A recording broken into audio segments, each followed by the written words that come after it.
பொதுவாகவே பல் விளக்குறதுங்கிறது வந்து என்ன அப்படின்னு பார்த்தீங்கன்னா பல் துலக்குதல். அதுக்கு பேர் என்ன பார்த்தீங்கன்னா பல் துலக்குதல். பல் விளக்குறது கிடையாது.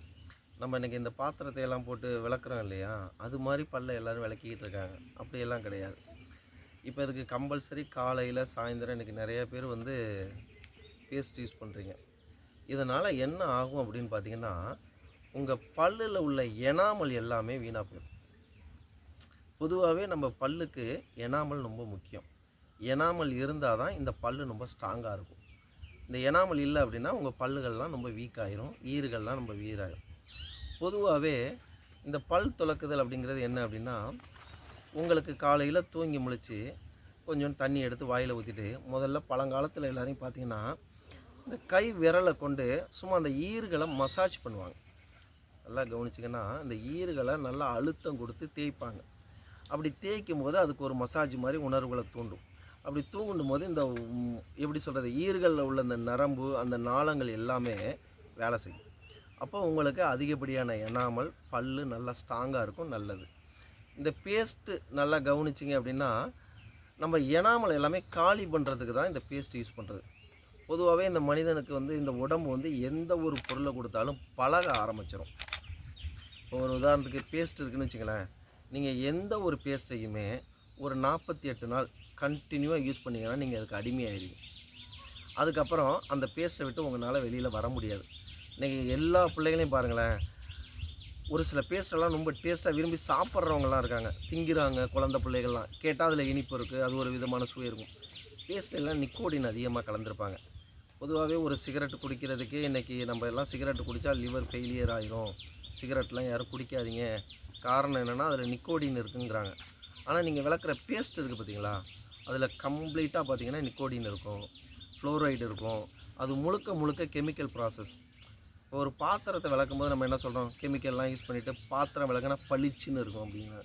அது மாதிரி இன்றைக்கி நம்ம பல்லை பளிச்சுன்னு வச்சுக்கணும் அப்படிங்கிறதுக்காகவே பல் விளக்குறாங்களே தவிர, என் பல் ஆரோக்கியமாக இருக்கிறதுக்கு நான் பல் விளக்குறேனா அப்படின்னா யாரும் விளக்குறதில்ல.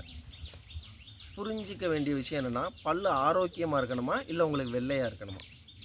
எந்த அளவுக்கு நீங்கள் வெள்ளையாக வச்சுக்கன்னு நினைக்கிறீங்களோ உங்கள் பல் வீணாயிரும், அதில் உள்ள பலகீனமாயிரும். என் பல் எவ்வளோத்துக்கு ஆரோக்கியமாக இருக்கணும் அப்படின்னு நினைக்கிறீங்களோ அப்போ நீங்கள் பேஸ்ட் யூஸ் பண்ணக்கூடாது. எந்த அளவுக்கு பேஸ்ட் யூஸ் பண்ணுறீங்களோ உங்கள் பல் வீணாயிரும். முக்கியமான காரணம் பல் எப்படி விளக்குறது அப்படின்னா, ஏன் பல் விளக்குறோம் அப்படின்னா, நம்ம சாப்பிட்ட உணவுகள் இருக்கு இல்லையா, நம்ம அப்பப்போ காலையில் சாப்பிட்றோம், மதியானம் சாப்பிட்றோம், இரவுகள் சாப்பிட்றோம் இல்லையா, அந்த சாப்பாட்டோடைய சில பொருள்கள் நம்ம பல் இடுக்கு, அந்த பல் இடுக்குன்னு சொல்லுவாங்க, அந்த பல்லுக்கும் ஈருக்கும் இடையில் அந்த கேப் இருக்கும், அதில் போய் சில பேருக்கு உட்காந்துக்கும். அப்படி உட்காரும்போது அதில் சில பாக்டீரியாக்கள் உருவாகும். அப்போ அதனால் இந்த பல்லில் நைட்டு ஃபுல்லாக தூங்கிட்டு காலையில் எழுந்திருக்கும் போது அந்த பாக்டீரியா எல்லாமே ஃபார்ம் ஆகிருக்கும் நிறையா. ஸோ அதை நம்ம வந்து என்ன பண்ணுறது அப்படின்னா, வாய் கொப்பளிப்பாங்க. சில பேர் என்னென்னா சாப்பிட்டு முடித்த உடனே கொஞ்சோண்டு ஒரு 3 வாயில் தண்ணி ஊற்றி நல்லா கொப்பளித்து அந்த தண்ணியை முழுங்கிடுவாங்க. இல்லை சில பேர் துப்பிடுவாங்க. ஏன் அப்படின்னு கேட்டால், அந்த வாயில் உள்ள அந்த சாப்பிட்டதனுடைய சில துகள்கள் நம்ம இடுக்குகளில் இருக்கும். அதை கிளியர் பண்ணாலே உங்களுக்கு போதுமானது. எப்போதுமே எப்பெல்லாம் சாப்பிட்றீங்களோ, சாப்பிட்றதுக்கு முன்னாடி, நீங்கள் சாப்பிட்டதுக்கு அப்புறம் விளக்குறதெல்லாம் பலன் இருக்கான்னா அந்த அளவுக்கு இல்லை. நீங்கள் சாப்பிட்றதுக்கு எப்போயெல்லாம் நீங்கள் உணவு எடுத்துக்கிறீங்களோ அதுக்கு கொஞ்சம் நேரம் முன்னாடி சும்மா கொஞ்சோண்டு தண்ணி எடுத்து நல்லா வாயில் ஊற்றி நல்லா கொப்பளிக்கணும். நல்லா கொப்பளித்து அதை துப்பிட்டிங்கனாலே உங்களுக்கு என்ன ஆகும் அப்படின்னா, இந்த ஈர் ஃபுல்லாகவே மசாஜ் பண்ண மாதிரி எனாமல் அங்கே நல்லாயிருக்கும். அப்போ இந்த ஈர்களுக்கு ஒரு புத்துணர்வு கிடைக்கும். அதில் ஏதாவது வேஸ்ட் இருந்தாலும் அது வெளியில் வந்துடும். அதுக்கப்புறம் நீங்கள் எந்த ஒரு உணவு எடுக்க போனாலும் அந்த உடம்பில் இந்த பல் என்ன பண்ணுன்னா, அந்த எனாமலை ரெடியாக வச்சுருக்கும். என்ன உணவு வருது அதுக்கு தகுந்த மாதிரி இங்கே எனாமல் நல்லா சுரக்கும். அப்போ உங்களுக்கு பல் ஆரோக்கியமாக இருக்கும். அதே மாதிரி இரவு தூங்க போகிறீங்க இல்லையா, அப்போ கொஞ்சோண்டு தண்ணி எடுத்து நல்லா வாயை கொப்பளிக்கணும். நல்லா வாயை கொப்பளித்து இந்த கை விரலை கொண்டு ஈர்களை நல்லா அழுத்தம் கொடுத்து தேய்ச்சிங்கனாலே ஒரு ஃப்ரெஷ்னஸ் கிடைக்கும். கொப்பளிச்சிட்டு நீங்கள் நைட்டு படுத்துட்டிங்கன்னா உங்கள் வாயில் எந்த விதமான ஒரு கிருமிகள் இதெல்லாம் இருக்காது, நல்லாயிருக்கும், எந்த பிரச்சனையும் இல்லை. காலையில் எழுந்திரிச்சோன்னே திரும்ப என்ன பண்ணலாம் அப்படின்னா, ஒரு நாள் உப்பு இருக்குது பார்த்தீங்களா, கல் உப்பு, இப்போ எல்லாம் நீங்கள் நல்லா பேஸ்ட் யூஸ் பண்ணிங்கன்னா நீங்கள் விளம்பரமெல்லாம் நிறைய பார்த்துருப்பீங்க. உங்கள் பேஸ்ட்டில் உப்பு இருக்கா அப்படின்னு கேட்பாங்க. ஆக்சுவலி அந்த காலத்துலலாம் நம்ம உப்பு, கரித்துண்டு, இந்த செங்கல் இருக்கு இல்லையா, அந்த செம்மண், மண் இதை போட்டு தான் பல் துலக்குனாங்க. காலப்போக்கில் என்ன சொன்னாங்கன்னா, நீங்கள்லாம் எந்த காலத்தில் இருக்கீங்க, நவீன காலத்துக்கு வாங்க அப்படின்னு சொல்லிட்டு இந்த பேஸ்ட்டை அறிமுகப்படுத்தினாங்க. ஆரம்ப காலகட்டத்தில் இந்த கோல்கேட் அப்படின்னு ஒரு கம்பெனி ஒன்று வந்துச்சு. அதெல்லாம் சொல்லும்போது என்ன சொல்லுவாங்கன்னா, உங்கள் பேஸ்ட்டில் உப்பு இருக்கா அப்படின்னு ஒரு விளம்பரம் ஒன்று வரும். அப்போ அவங்க என்ன பண்ணுறாங்கன்னா, நம்ம இயற்கையாகவே உப்பை வச்சு தான் பல் விளக்கணும். ஆனால் அவங்க மாடர்னாக பேஸ்ட்டுக்குள்ளே உப்பு வச்சு கொண்டு வந்து நம்மளுக்கு கொடுத்தாங்க. நம்மளும் அதை யூஸ் பண்ணோம். அதுக்கப்புறம் நம்ம கறி துண்டெல்லாம் யூஸ் பண்ணோம்.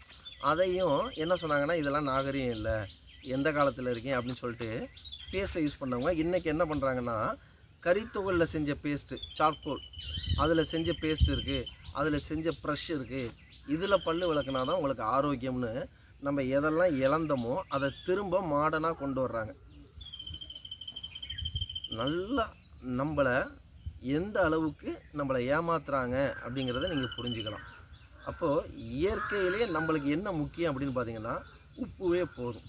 சும்மா 2 உப்புகள் எடுத்து வாயில் போட்டு கொஞ்சம் நேரம் இருந்தீங்கன்னா அது உமிழ் நீரோடு கலந்து அது ஒரு என்சைம் மாறும். அதை நீங்கள் சும்மா வெறும் விரலை கொண்டு ஈர்களை தான் நீங்கள் மசாஜ் பண்ணணும். பல் துலக்குதல் அப்படிங்கிறது என்னென்னா, பல்லை பளிச்சுன்னு வச்சுக்கிறது இல்லை.